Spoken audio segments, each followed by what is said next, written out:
Hello, hello.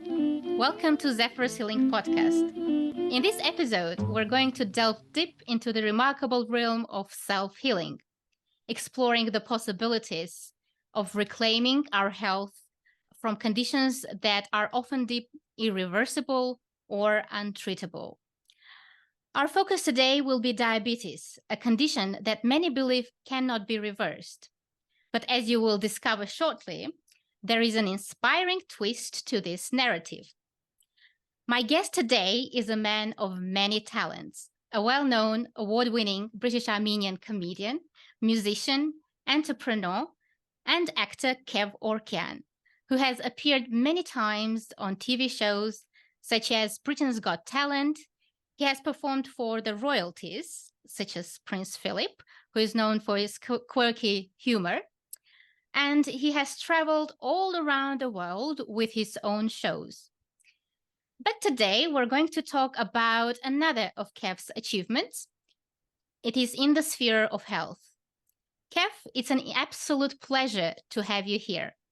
Your journey of overcoming diabetes through the power of mind is nothing short of extraordinary. When I first learned about your success story, I wanted to let the world know about it because it's a testament to the incredible potential that we all have and to take control of our own health and to transform our lives. So thank you for agreeing to share your incredible story. Pleasure. And Pleasure. welcome. Welcome to you too, my darling. Thank you very much for inviting me onto your show. I'm very excited about this, and I'm very excited to share my story actually, because like everyone else, for me, it was the unknown that became the known. And you know, whatever you do in your life, I think the most important thing, and I'll keep repeating this throughout our interview, is once you decide, that's all that matters. Great. I have a few questions to start with. So I would like to hear a little bit about your personal journey with the diabetes. When and how and where did you first learn about it? And what was your first reaction, your first emotions or thoughts about the diagnosis? Okay, so I found out I had diabetes, type 2 diabetes, 3 years ago. So just before the pandemic, actually, I had gone to see the doctor. I was fainting. I'd collapsed twice, once with my family at a shopping center. I just fell on the floor and I was out. Straight after having sushi with the family, we were walking and the world just disappeared. I couldn't see anything anymore and I collapsed on the floor. And when I came around in an ambulance. So my wife said about a duration of 20 minutes, I was lying on the floor in the middle of a massive supermarket, like a proper shops everywhere and this and that, whatever. My children, apparently I had my head on one of my children's laps. He was only 5 or 6 at the time. And he was stroking my head saying, "Daddy, wake up." Oh, I don't know any of that. I don't even, I didn't even know I'd gone. And then I woke up in an ambulance and they said, "Look, we want to take you to hospital. We think you might have internal brain bleeding." But none of that. I knew I didn't have that. I knew it was something else. And then a couple of other times I struggled with standing up. I kept going dizzy. My eyesight disappeared within 2 weeks. So within 2 weeks of having 20/20 vision, 20/20 plus vision, where I could read my mobile phone, I could read a book and do anything without any glasses. Now, as you can see, and I was like, what's going on? So I went to the doctor. Doctor said to me, "Look, Kev, let's take your blood sample. Let's take your urine sample. Let's check you out." He said, "Let's do like an MOT on your body." And when he came back, he said, "Look, I've got bad news." He said, "You're type 2 diabetic." And I said, right. Now, my wife was with me at the time. And my wife is an ex-nurse as well. Oh. So when the doctor said, "Look, you've got type 2 diabetes," this is where I differ, I think, from other people to a certain degree. Other people take that news on and they go, "Oh my God, oh my God, oh my God, what I'm gonna have to be on tablets for the rest of my life. I'm gonna do this, I'm gonna do that, blah, blah, blah." And they build what I call a volcano of negativity So they billed that immediately from that bad news. So the bad news was, Kev, you're type 2 diabetic. And I said to the doctor, oh, really? I said, well, I won't be for long. And he looked at me and went, sorry, what do you mean you won't be for long? And I went, oh, God, I'll get rid of it. And he went, you can't. And I looked at him and went, you don't say you can't to me, because I said, if I put my mind to something, I'll do it. So he was a bit taken back by that. So I don't think he'd ever had that response. My wife, on the other hand, was like, oh my God, you're a type 2 diabetic. You need to let the driving license people know. You need to let the medical know. You need to let this know that. I was like, whoa, calm down. I said, stop. Don't surround me with negativity. Surround me with positivity. I am going to get rid of type 2 diabetes because I can. Well, my wife didn't say much, but she didn't really kind of agree with what I was trying to do, because she was very much concerned about my health, because she'd obviously seen me collapse. She'd seen me struggle with my health. And I was getting up at that point about 4 or 5 times in the night to go to the toilet as well. So she had experienced all that with me. So for her, it was a very big concern. And the doctor said, look, I'll give you 3 months. Come back. And if your blood sugars, everything is the same, you're going on tablets. You're going on metformin. So I said, okay. So I tried to go on a diet, but I hadn't changed my mindset. I just went on a diet and I ate healthy. I did that for a while. And then May 2020, so 2 months after I saw the doctor, my wife broke her ankle. And there was a serious, obviously, incident in the house. And I helped her and I looked after her and I looked after my family. But it meant that I started eating unhealthy again because I just didn't have the time to look after myself. So burgers, going out and KFC and Big Macs and this and that, whatever. And I think ultimately I hadn't been serious within myself to get rid of type 2 diabetes. So I decided I would just do what I was doing, but maybe just be a bit more healthy, maybe walk the dog twice a day rather than once a day, drink plenty more water. I thought that would help. I went back to the doctor a year later and he said, Kev, your blood sugars haven't come down more than 1 point. So he said, you're still very, very high. You're 24.8. And he said, which is seriously, I mean, that's I shouldn't even be standing on that blood sugar level. And actually, with the headaches, with the eyes turning, this and that, whatever, I was in a serious health position. Plus my legs were beginning to ache. And I was basically, Zephyr, I was dying to a certain degree. I was dying, or I was killing myself off with my health because of type 2 diabetes. So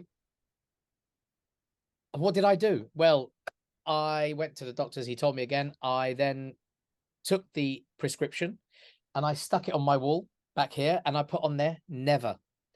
And I kept looking at it and it kept reminding me to eat more healthy because I didn't want to go on tablets. I'm not, we'll talk about that afterwards. Yeah, I don't agree on tablets. I don't agree on tablets at all. I don't, even if I've got a headache, drink plenty of water, close your eyes for 5 minutes. That's how I work. That's very important. What you mentioned earlier about the fact that you didn't take on what doctors told you and they diagnosed you. You did not take it in and you just refused to blindly believe that that's it. That's where it starts. That's, I think, where it starts. Yeah. So that was a very important note. Absolutely. Point to note. One more interesting thing I wanted to ask before we go more deeper into the story. Well, what do you think the causes were? I know there is not single cause. There is a number of factors, but what did you feel? What caused you? Stress. What led to the stress? Yeah. So I own some buildings, some properties, and one of my properties had a tenant in it who stopped paying me rent, started doing drugs from the actual property, started bringing, her 2 children were very bullyish in the area. And I'd lived in that area for nearly 21 years at that point. So the children came and they were ransacking other people's houses and this and that. She was a horrible lady. And the stress of trying to keep that away from my wife, because she was going through a broken ankle, and throwing it all on myself, created the type 2 diabetes. Yes, a lot of overwhelming stress, basically emotions are very important. So when you realized that this happening to you, what was the turning point that when you said, that's it, I need to do something or else I'm I think not going to make it? Yeah, no, I think if we go into this story slightly here, I think the turning point for me was when I looked at my children, I looked at my wife, and I thought to myself, if I don't change me, I'm not going to be there to see them growing up, to see my wife getting old with me. I'm not going to see any of this. And I love what I do as a business. I love entertaining. I love making people smile, and I'm going to lose it all. I'm going to lose everything. So the turning point for me was, I know I can do this. Why am I not doing it? So I decided that I would change my mindset. Rather than going on a diet and going, right, I'm going to eat healthy, I decided I am never going to touch sugar again. I'm never going to touch certain carbohydrates again. I'm never going to eat bread again. I'm not going to do these things anymore. I'm going to cut them out. I'm going to reverse it. I'm going to now prove to other people that if I can reverse it and I can change my lifestyle, then I'm going to be able to change other people's lifestyle, because I want to help other people do this as well. Because type 2 diabetes, as you know, is now the #1 cause in America, particularly the #1 cause of people losing limbs, losing legs, losing arms, losing parts of their body, and actually dying unnecessarily at a very young age. Type 2 diabetes and type 1, but type 2 diabetes. And why? Because the pandemic created 86% of American men created diabetes because they were not moving anymore. They were not being, taking action with their lives. They were just sitting around doing nothing, waiting to work. Exactly. That's why I wanted me to be the message of hope, to say, look, guys, let me do it. Let me pass on the examples to you. So you mentioned some changes in your lifestyle, your diet and exercise. And of course, emotions, mindset are on the first place. But for our listeners, would you specify some specific changes that you made to your diet, let's say, or exercise or movement? How did you go around achieving that? First and foremost, the first thing I adopted, but I adopted this a long time ago, to be fair. 6 years ago, I adopted this. As soon as I wake up, as soon as I open my eyes, I have a bottle of water like that, and I down the whole lot every morning. That goes without question. I replenish my entire body immediately. So if I've gone to bed at 10 o'clock and I've woken up at 5:30, which is what I do most days, from 10 o'clock till 5:30, that's 7.5 hours with no water. My body has been dehydrated with that water. So I drink a whole bottle of water, which replenishes my body, but it also frees my system up from clogs, because your colon and everything in your body, it clogs up. So the water helps. I have 4 bottles a day of water. So that's one of the things I did first and foremost. That was it. My second one that I did was I changed my mindset and thought more positively. So I started visioning myself as a healthier human being. And what I mean by that is I saw myself much thinner, much more physically fit. And I saw myself looking back on myself, looking at myself going, yeah, that's who I want to be in the next 5, 10, 15, 20 years. I don't want to be an old man with a back pain, can't walk properly. He's got diabetes. He's having to now inject himself because he's gone to type 1. I didn't want to be that person. So I started visioning a very positive look to myself.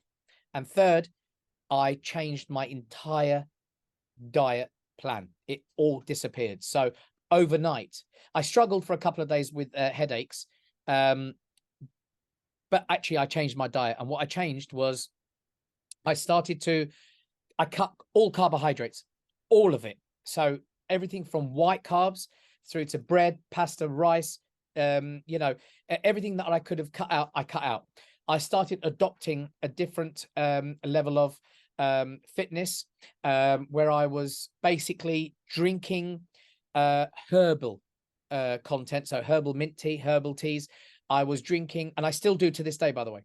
I have That's amazing. one clove of garlic, ginger, mint, turmeric, apple cider vinegar and hot water.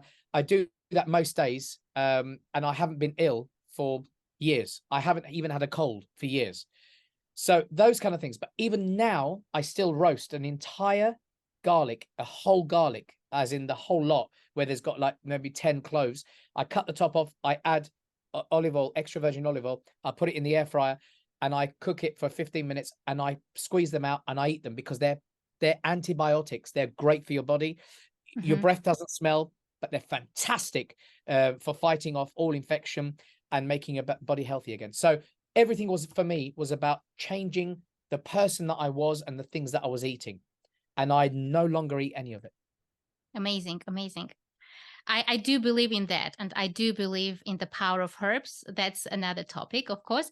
But yes, I wanted to ask you, you said you never liked taking tablets. And I think that most people who do not like taking medication, they do try other alternative routes.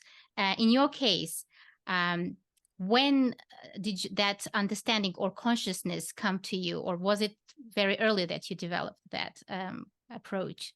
My mum's Armenian, so a lot of the things when we got ill were done kind of more the Armenian mother way, shall we put it, where she would go to herbal, she would go to organic content, and that's what she would give us. For example, if we had a temperature, she would get a cold cloth with vinegar on it and she would put it on our foreheads, that kind of thing. Yes, vinegar, sure. If we were ill or we had a sore throat, lemon, always, this and that, whatever. Or she'd make me eat the lemon and then she'd give me a honey on top just so it would smooth it out. All that kind of stuff. So I started looking into that a lot more. I looked into lemon, honey, ginger, garlic, turmeric. I looked into different herbs, but I found certain herbs and spices put together created incredible healing aspects for myself. One of the things that I use regularly, even today now, is castor oil. So when I've got, I've used it on my back when I had massive pain. My pains are gone. I don't have any more pains. At one point I was keeled over. I couldn't even stand straight. I started bringing castor oil. 2 weeks, pain gone. I'm fit and healthy. My legs, they're always seizing up with kind of stiffness because I fly so much. Yes. So I always get that problem. Castor oil, it's working a treat. So I started adopting these herbal techniques. So I tell people all the time, I suck on fresh ginger. I suck on it regularly. I chew it, I eat it, because it's got so many healing factors to it. Ginger is an incredible herb, by the way. It's an incredible piece of it's anti-inflammatory. Yeah, of course it is. Totally. Everything. Yeah. So I started adopting that. But one of the things I found, the most exciting thing that I found, was through another lady who I admire greatly, and I follow her all the time, is Barbara O'Neill. And one of the things she said in one of her videos was the incredible healing kind of aspects to cayenne pepper. So I began to simply drink cayenne pepper with cinnamon, and water. And I found that as soon as I drank it, I burst out into sweat, and I knew my bloods were working. And from that, now let me go back. I think it must have been about 3 months ago. I was sitting at my desk where I am now, and I had a pain. If I show you right there, just there, and it was hurting. And I'd had a cayenne pepper with cinnamon and hot water, and I felt something move. And I thought, what is that? And it moved, and I felt it go from here to here, and it dropped. And I don't know what it was, but as it dropped, my entire body made the most amazing sound. It just went, and it just did something. And I think I cleansed and cleaned out the colon that Barbara O'Neill speaks about, where she says when you don't drink enough or you don't allow your body the right ingredients, it can clog up the colon, and that hurts, and it will stop, and it'll give you a lot of pain. I think I released it because I haven't had a pain since. So it just gives you the heads up that actually organic things are, organic material, organic vegetables, organic herbs, the best. yeah, cleaning up your colon, cleaning up your liver, your kidneys. It just helps you filter your body from everything, Yeah. every type of ailment. Yeah, that's amazing. And And that's how? why I don't take medicine. I don't take I haven't for years. I haven't. Even when my wife, I say to her, I've got a headache. She says, "Oh, do you want an aspirin?" Yeah, Because when you look at doctors and you look at everything that we have today, one of the biggest things that I truly, hand on my heart, believe in my heart of hearts, is the fact that with positive thinking and with organic herbs and vegetables, we are born with everything we need to heal ourselves. We are. And medicine is a kind of a helping hand. It's like when a small tree grows, you put a piece of wood next to it so it grows straight. I think medicine has that ability, but what it doesn't do, it doesn't fully heal you. It doesn't. I think you fully heal yourself. exactly, exactly. It just helps you to support, it supports your body to Yeah, heal itself. Our body has a healing ability. We just need to allow our body to heal itself. Yes. And yeah, when our body aches or it hurts, it tells you something. It is speaking to you. It is yeah. telling you, giving you signs. You know, you need to Of uh, course. pay attention to what's happening actually, because otherwise, how else would you find out that something is not right? Yeah, So if totally. you have a headache, it means that something is wrong. That there probably you have had unhealthy thoughts, or you've been in an unhealthy condition, situation, Yep. or environment. So it just tells you not to go back to the same place. That's right. That's right. It's interesting. Yes, as I listen to you, I've gone through similar stories, and I've healed myself of many different conditions, of allergies, which are also deemed irreversible. That allergy, they say, yeah, just take antihistamines and then everything will be fine, but it's only temporary. Mhm. Um, and interestingly, with herbs, I noticed that with herbs, they support your body. And I'm not talking about diabetes, but most of the conditions can be healed within 2-3 months. Conditions that have taken a year or two, or maybe years to heal. Yeah. Uh, Herbs take only a couple of months just to start the process of healing your body. So Yeah. it's amazing. And I wanted to ask, how long did it take you from the time you decided you're going to change yourself, your lifestyle, your diet, everything, to reducing or bringing your diabetes levels to sugar levels to normal? 8 weeks. 8 weeks. So it's even less than 2 months. It's less than 2 months. It Amazing. was 8 weeks. Yeah. I Yeah. went from 24.8 to 19 to 15 to 11. And I believe I even have a picture of it, but I believe my last diabetes, I think, scan that I had, which was at home. I'm just looking for it now, the picture. But the last diabetes scan that I had at home, I woke up in the morning and I'd had my breakfast, and I was basically just, hoping, there we are, found it, hoping that I would be able to bring my levels down, and I did, and my levels came down to 5.8 It's amazing. Yes. And only 8 weeks within. in only So, 8 weeks. so I've when now you been on it tell, now for a long time though, so I've been on it now for about 5 months. so when you tell about this, the medical community or people who doubted the effectiveness of this method, what do you say to them? How do you respond to such skepticism? I think in general we have been conditioned, from day one. We are born in a hospital, most of us anyway, and we have jabs as a child, to protect us from measles, from mumps, from all kinds of things. So we have that mindset that, if we need to get better, we have to take medicine, we have to go to the doctors, we have to do this. And it's getting worse, actually, much worse, because nowadays it's not just physical issues that we have to deal with. There's mental issues, there's mindset, there's so many different issues that we have to deal with. So unless you turn to someone in the medical profession, oh, sorry, someone's trying to call. In the medical profession, it's disastrous because we don't trust ourselves, we trust other people. And what we have to do is realize, actually, no, we have to trust ourselves. If we trust ourselves and we realize that actually through strategic mindset, through actually believing that we can do this, we can change our life around very, very quickly to a much more physically positive outcome. But we don't, because we rely on medicine.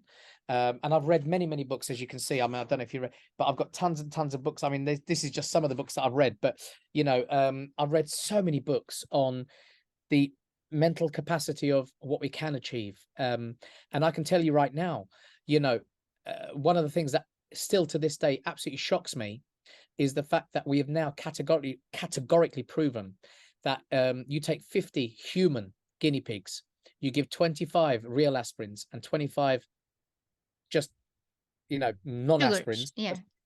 Nothing. Or tablet. Yes, nothing. And yet both of them show equal abilities to heal, simply because of a mindset. So if that's the case, then that means we don't need aspirins to heal our headaches or heal our bodies. We can do it without having to even rely on any medicine. So that's what I believe in. And don't get me wrong, again, I just want to point out to your listeners that, you know, many people have many issues, from, you know, cancers that come and go, you know, all kinds of blood disorders, this and that, whatever. Don't get me wrong, all those are major issues. And yes, you do need to go and see a medical person. You do need to go and speak to people. But at the same time, I think if your mindset is in the place of, but I can heal myself, I'm going to be okay, I think that's a massive bonus towards you then changing your mindset and actually doing something right for your body. Yes. And after this experience, how has your attitude to your health and your perception of yourself and your health changed? Well, I didn't realize that I would not miss eating Big Macs or KFCs or McDonald's. I didn't realize I would miss any of that, and I haven't. Even now we go to McDonald's, I get the boys, you know, if they want chicken nuggets or something, I buy the boys something, and we just drive off. I don't buy myself anything. I go home, I make myself a very healthy salad with maybe a salmon or a steak or chicken or whatever. I eat something healthy. I drink water. I drink you know, herbal teas. I don't drink anything sugary. I don't drink anything alcoholic except red wine, and I drink maybe a glass of that a week, just one glass. So I don't miss it. I have a really healthy lifestyle. I only have 2 meals a day now. I don't even eat 3. So I don't have breakfast in the mornings.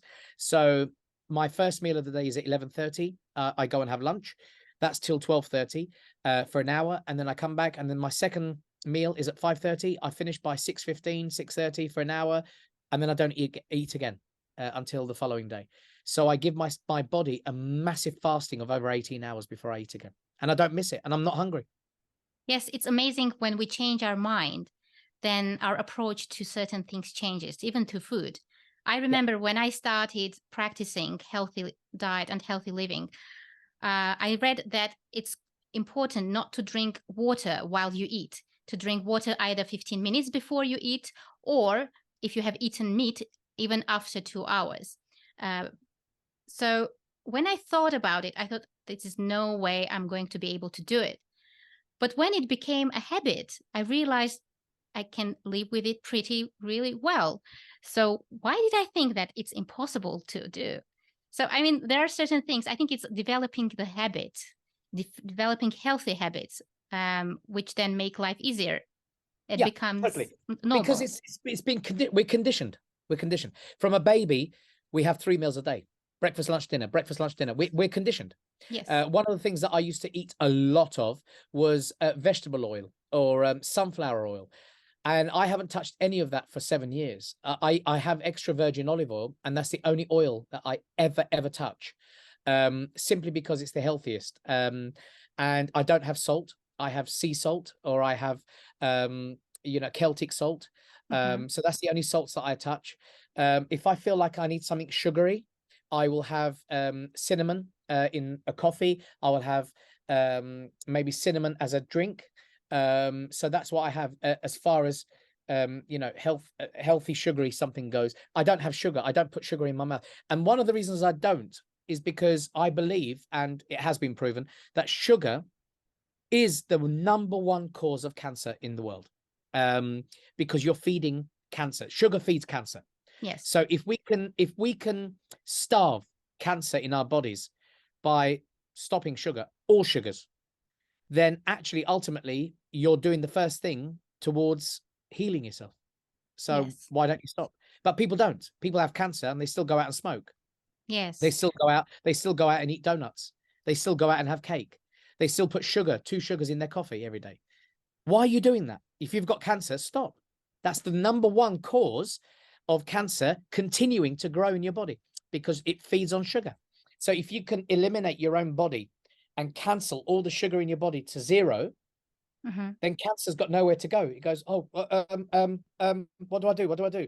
Oh, I'm dying. I'm dying. I'm dying. I'm gone. That's, I think, how we have to think in the future.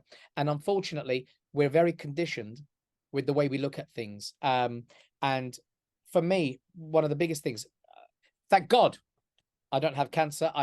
I'm free from all that, but I do have type 2 diabetes. So I wanted to reverse it. I wanted to change it. I wanted to change my lifestyle. I've changed everything about my lifestyle.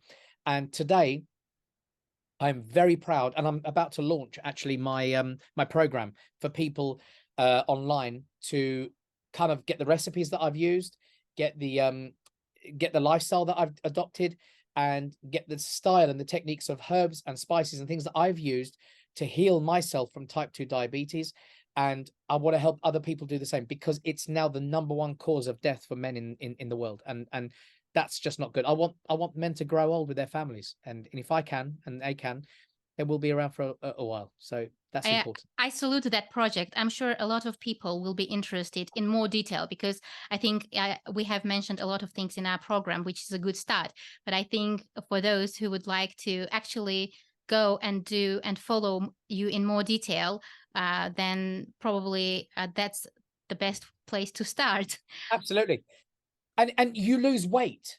If you cut sugar, you lose weight, and Yes. it goes automatic. Keep drinking the water, but you lose weight. And in 8 weeks, I have now, and I'm not just exaggerating when I say this, No, I I am know. having to send all my suits back so they can take 2 inches off all the trousers and all the waistcoats and all the jackets, because I've literally lost that much weight. I have to wear belts where I have to pull the belt and add new holes, because in 5 months, I've gone from the 4th button of a belt to now I think I'm at the 9th button, which I'm having to make myself, because I've just lost that much weight. I used to be a size 38. I'm now a size 30 or 31, I think. So it's insane. Yes. I also wanted to clarify for our listeners in terms of sugar, because fruit has some sugar as well. It's fructose. Yes. But I wanted to ask, do you eat fruit? Because I believe that fruit is not considered.